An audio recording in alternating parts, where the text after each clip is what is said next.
कौन सा क्रॉप लगाना चाहिए, इसका मार्गदर्शन भी गांव के सरपंचों को करना पड़ेगा। इस बार हमारे देश में 280 लाख टन चावल गोडाउन में पड़ा है 3 साल से, और चावल अब ज्यादा रहेगा तो सड़ सकता है।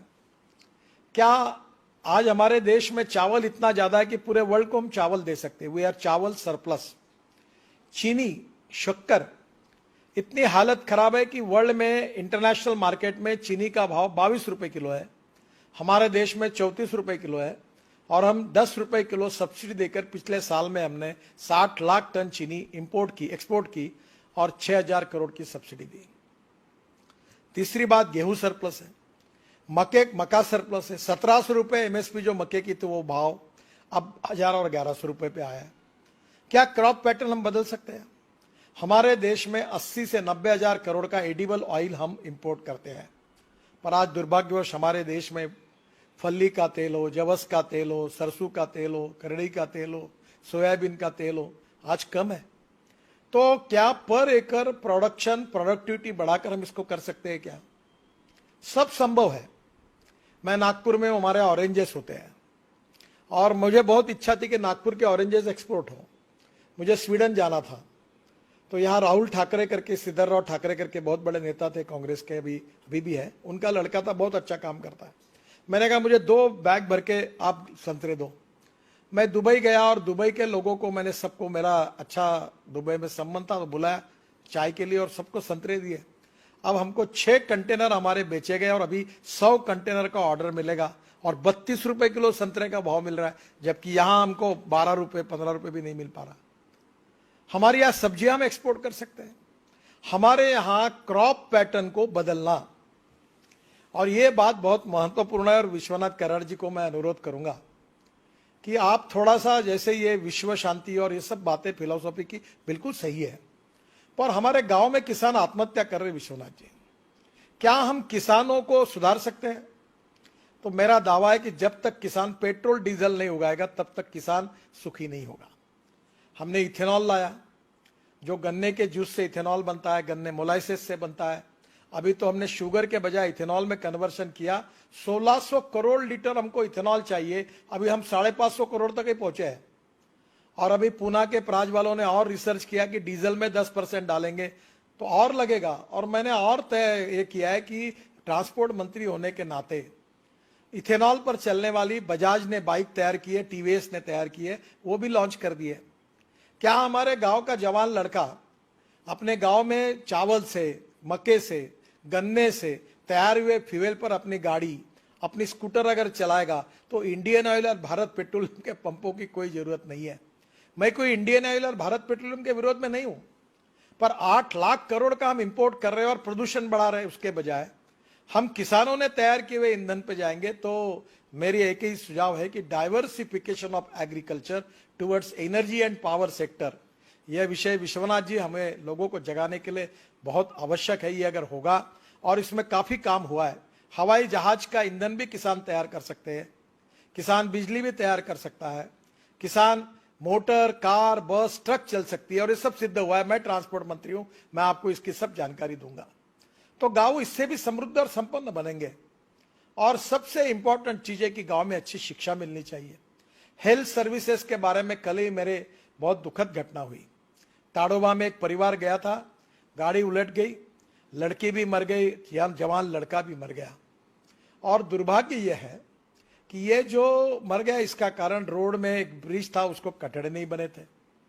अब प्रश्न ऐसा है कि हमारे गांव में हमारी लोगों की सुरक्षा करना, गांवों में हमें लोगों को आर्थिक दृष्टि से रोजगार देना, किसानों की खेती को इकोनॉमिक वायबल करना, इसके लिए ऑर्गेनिक फार्मिंग का भी प्रयोग हुआ है। अभी हमारे गांव में जो कचरा, आप एक अच्छी बात है, जैसे आपने लोगों के बारे में कहा, मैं सभी सरपंचों को अनुरोध करूंगा कि मेरे खुद के घर में अनुभव आया था कि मेरे यहाँ जानवर मर गए, मुझे प्रोडक्शन अच्छा नहीं मिलता था। तो ये जो गायकवाड़ है, बीवीजी वाले पूना में, ये एक बार आए, उन्होंने मुझे कहा कि आप पानी टेस्ट करो। तो उनके साइंटिस्ट है और मेरे कुएं का पानी टेस्ट किया तो ध्यान में आया कि उसमें बहुत हार्ड वाटर है। फिर मैंने सॉफ्टनर लगाया और जमीन को भी सॉइल हेल्थ कार्ड और पानी का टेस्टिंग हर किसान ने करना चाहिए। इसमें हम लोग सरपंच ने जिम्मेदारी लेनी चाहिए कि मेरे गांव में एक भी किसान ऐसा नहीं रहेगा जिसका सॉइल हेल्थ कार्ड होगा और पानी टेस्टिंग होगा। अगर ये दो बातें की तो हमारा उत्पादन बढ़ जाएगा। और इसलिए ये दो बातें करने के बाद आपके जमीन में एनपीके में नाइट्रोजन, फास्फोरस, पोटेश में क्या कम ज्यादा है वो खाद डालिए। जो आता वो खाद केमिकल फर्टिलाइजर डालता है। अभी ये प्रयोग हुआ कि जिनके खेत में ऑर्गेनिक कार्बन 0.80 के ऊपर है उनको 100 टन गन्ना हुआ, और जिनके खेत में ऑर्गेनिक कार्बन जो है ये 0.20, 0.25 30 से 40 टन, 25 टन गन्ना हुआ। ऑर्गेनिक कार्बन इंपॉर्टेंट है, और ऑर्गेनिक कार्बन जो आता है वो बायो फर्टिलाइजर से आता है, सेंद्रीय खतों से आता है। हम जैसे गांव का पानी गांव में, घर का पानी घर में, खेत का पानी खेत में कह रहे, वैसे गांव का जितना कचरा है, चाहे वो गन्ने का पाचट हो, चाहे वो ज्वारी का हो, चाहे गेहूं का हो, वो गांव में ही हम अपने खेत में ही कंपोस्ट खत तैयार करें और उसको हम ऑर्गेनिक, इससे अभी मैं बालों से एमिनो एसिड बनाता हूं, और एमिनो एसिड प्लांट बूस्टर है, तो वो तिरुपति से बाल लाके मैं बनाता हूं, मैं बहुत प्रयोग करता हूं। तो कभी कभी एक बार आगे बार राहुल जी, ऑर्गेनिक फार्मिंग और successful agriculture creating more employment potential in the rural area, particularly गांव में क्या हो सकता है इसका अध्ययन करिए। अभी जैसा मैं खादी ग्रामोद्योग का मंत्री हूं, हनी, अभी मनोज जी वहां है, हाई एटीट्यूड के हनी की कीमत 6,000 रुपए किलो है, और खादी ग्रामोद्योग से हम हनी के लिए पेटियां दे रहे हैं, और जहां हनी इकट्ठा होता है वो क्रॉप का प्रोडक्शन 25% बढ़ता है। अब कितना हनी हम इकट्ठा कर सकते हैं? इसलिए गांव में सोलर चरखा, अब ये वर्धा में हुआ है कि सोलर चरखे पर सूत निकालकर उससे साड़ी और कपड़े इतने सुंदर बने, पूरी तरह से उससे रोजगार मिल सकता है। इसी केवल गांव में रोजगार, ये विलेज इंडस्ट्री का टर्नओवर जिसका मैं मंत्री हूं 80,000 करोड़ है, और इस साल अमेज़न ने 70,000 करोड़ का एमएसएमई और विलेज इंडस्ट्री के आइटम्स को एक्सपोर्ट किया है। क्या हमारे गांव में तैयार किए हुए आइटम्स एक्सपोर्ट कर सकते हैं? ये छोटे छोटे लकड़ी के खेल बनते हैं, वो खिलौने बनते हैं। मैं अभी इसके लिए स्पेशल शोरूम शहरों में बना रहा हूं जो गांव के छोटे छोटे कारागिर तैयार करते हैं।